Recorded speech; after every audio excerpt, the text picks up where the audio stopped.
자, 친구들 잠깐 끊고 갑니다. 아, 그래요. 선생님이 지금 좀 마음이 급합니다. 이제 중간고사를 이제 몇 주 뒤에 쳐야 된다고 생각하니까 야 중간고사를 낼 시험 범위가 너무 적은 거예요. 그래가지고 좀 빠르게 한번 가보도록 하겠습니다. 여러분들 예전에는 선생님이 막 이런저런 이야기들 너희들의 이해를 도울 만한 예시도 막 들어가면서 설명을 했었는데 지금은 그럴 그 뭐라 그러지 시간적인 여력이 없어요. 그래서 만약에 여러분들이 필요하다 그러면은 추가적인 보충 설명들을 하는 영상을 또 따로 찍어서 올릴 테니까 여러분들 참고해 주시면 되겠습니다. 혹시 필요한 친구들은 선생님한테 개인적으로 연락 주시면은 한번 그런 수고로운 추가 영상을 한번 찍어 보지요. 뭐.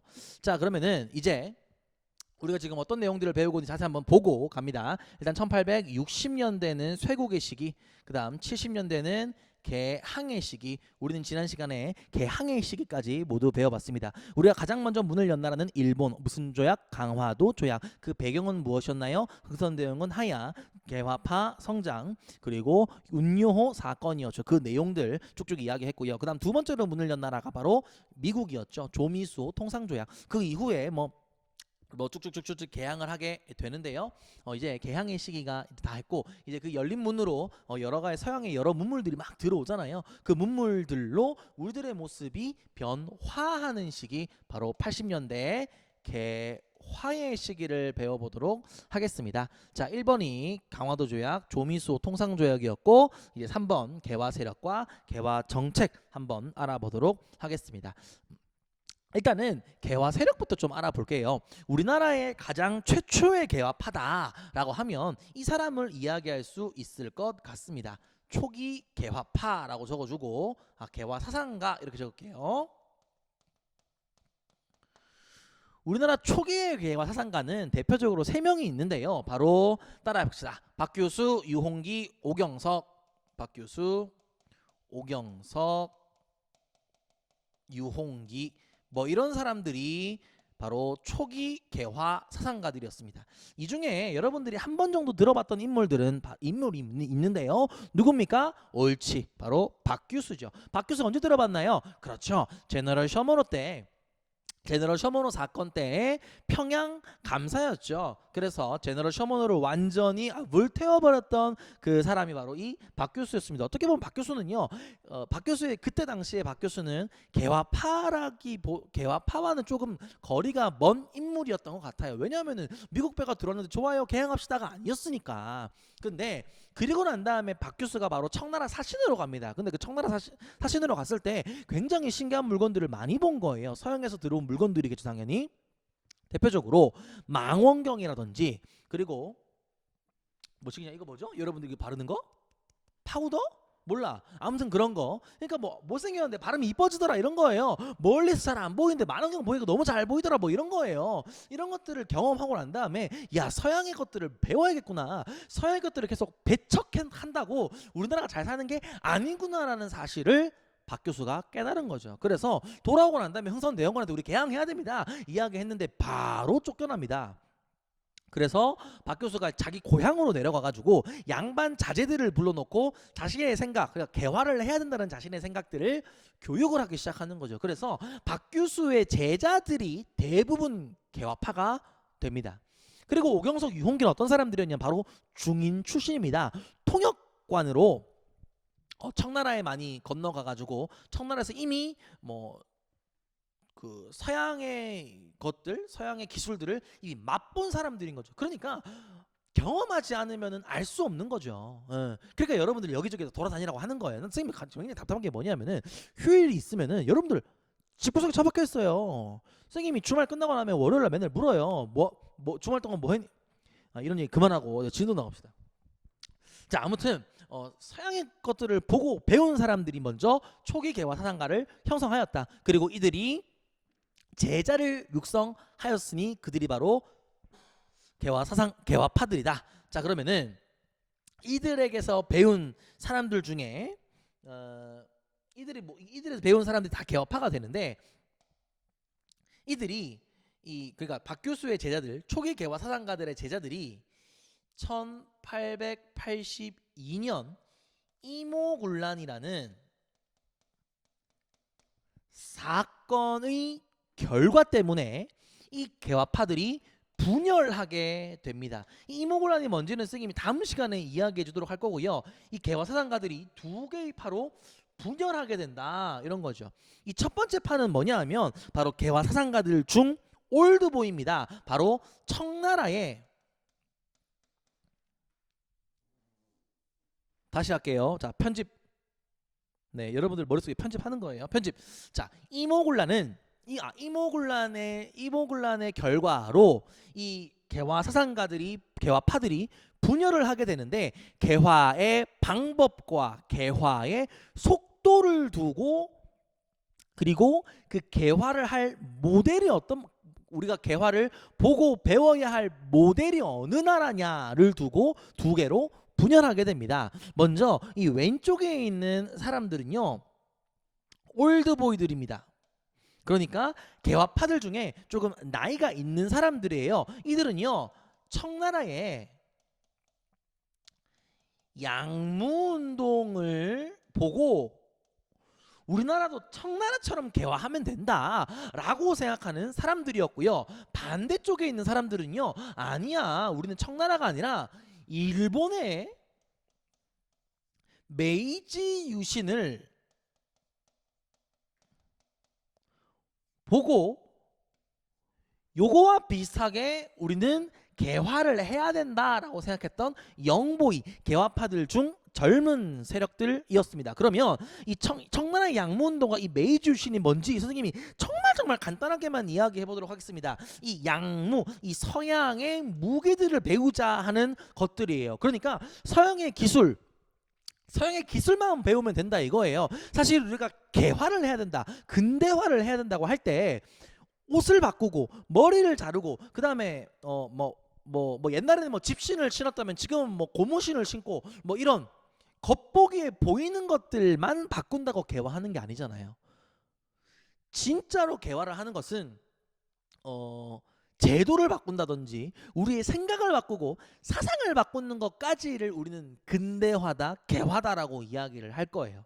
그러니까 어떻게 보면 전 근대 사회는 신분제였다면 근대 사회는 신분제도 없애고, 그 다음에 왕이 다스리는 나라였다면 근대 국가는요, 시민사회가 형성되고, 이런 것들을 포함하는 것들이 바로 근대화이다라는 건데, 이 청나라의 양무운동은 뭐만 배우면 된다, 뭐만 도입하면 된다, 서양의 기술만 도입하면 된다, 외형적인 것, 서양의 무기만 가지고 오면 된다, 그러면 우리나라가 북강병을 이룰 수 있다, 이렇게 생각을 하면서 청나라는 양무운동을 진행했던 거예요. 반면에 일본은요, 선생님이 지난 시간에 이야기했지만 메이지 유신이라고 완전히 모든 것들을 바꿔버립니다. 서양의 제도, 그 다음 사상, 종교, 모든 것들을 수용하고, 그리고 뭐 기술이라든지 뭐 무기라든지 이런 것들을 다 도입을 하는 거예요. 그래서 완전히 환골탈퇴, 모든 것들을 바꿔버리는 근대화 운동이 바로 이 메이지 유신입니다. 그렇기 때문에 이쪽 원래 우리의 모습에서 원래 우리 성리학을 다스린, 성리학의 기본 이념으로 한 나라에서 무기만 바꾸자, 기술만 도입하자 라고 했던 사람들을 우리는 뭐라고 부르냐면, 따라합니다. 온건개화파. 다시 온건개화파. 쌤 파란색으로 적었네요. 자, 온건개화파라고 부릅니다. 그러면 반면에 이쪽에 있는 사람들을 뭐라고 이야기를 할까요? 그렇죠, 급진개화파라고 이야기를 해야겠죠. 그러니까 좀 천천히 바꾸자, 다 바꿀 필요 없어, 무기만 수용하면 돼, 온건. 그럼 급진, 모든 것들을 다 바꿔버리자라는 거예요. 자, 그러면 이 온건개화파와 급진개화파의 차이점을 선생님이 몇 가지 한번 적어보도록 하겠습니다. 먼저 첫 번째는요, 이 온건개화파는 청나라를 따라하자라는 거기 때문에 여전히 누구 중심 사고방식으로 박혀 있습니까? 누구 중심, 어느 나라 중심, 다시 누구 중심 사고방식에 틀어박혀 있는 거예요? 청나라 중심 사고방식에 틀어박혀 있는 거예요. 그러니까 여전히 청나라를 4대해야 된다, 청나라를 섬겨야 된다, 청나라를 배워야 된다, 이런 생각들을 하고 있던 사람들이었던 거죠. 그래서 이 온건개화파 사람들은요, 여전히 청에 대한 4대를 인정합니다. 청나라 4대하는 게 뭐가 나빠, 청나라를 우리가 보고 배우는 게 뭐가 나빠 하는 거고요. 이 급진개화파는요, 청나라로부터 독립해야 돼. 우리가 계속 근대화를 하지 못한 이유, 우리가 계속 힘이 없는 이유, 우리가 서양의 여러 나라들과 비교했을 때 우리가 힘이 없는 이유는 바로 우리가 그냥 자주적이지 못하고 청나라에게 빌붙어 있었기 때문이야. 그렇기 때문에 우리는 청나라로부터 독립을 주장합니다. 그렇기 때문에 청나라를 배우면 안 돼. 그래서 우리 주변 국가 중에 근대화 이룬 나라가 뭐가 있을까? 일본이구나. 일본을 따라해야 돼. 일본을 배워야 돼. 하는 친일파가 형성되는 것이죠. 여기서 친일파라고 하면은 여러분들 그러면 나라를 팔아먹은 친일파인가요? 그거랑은 다르죠. 여러분들 친일파라는 단어가 부정적이게 된 것은 일제강점기를 지나면서부터입니다. 일본과 친한 게 잘못인가요? 선생님 친구들 중에도, 선생님은 한 번도 안 가봤는데 선생님 친구 중에 일본을 정말 많이 가는, 해외여행으로 많이 가는 친구가 있어요. 그 친구는 그러면은 뭐 우리나라 팔아먹는 거예요? 일본을 좋아하는 친구들은 다 그러면은 다 친일파예요? 부정적인 의미인가요? 아니잖아요. 그냥 단순히 일본 사람들과 친해 라는 의미의 친일입니다. 자, 그리고 또 아까 온건개화파의 주장은 개화를 해야 되는 방법과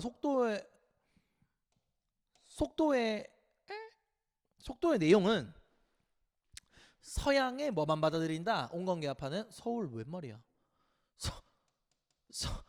서양의 기술만 수용한다. 서양의 기술만 수용한다. 그래가지고 조금 어려운 말로 동도서기라는 이야기를 합니다. 자기 스스로. 동도가 뭐냐면 동쪽의 정신과 서양의 기술들을 서양의 기술로 무장하자. 그럼 강대국으로 성장할 수 있다. 그러니까 성리학에는 아무런 문제가 없다. 이런 거죠. 청나라를 4대하는 것은 아무런 문제가 없다. 왕이 나라를 다스리는 것은 아무런 문제가 없다. 그냥 서양의 과학 기술만 받아들이면 된다. 이런 생각들을 가지고 있었던 사람들이 바로 이 온건개화파 사람들입니다. 그러면 반면에 급진개화파 사람들은 어떨까요? 기술뿐만 아니라 사상 그리고 제도 등 모든 것들을 다 수용해야 된다. 우리는 이것을 뭐라고 부르냐면은 문명개화론이다 이렇게 부릅니다.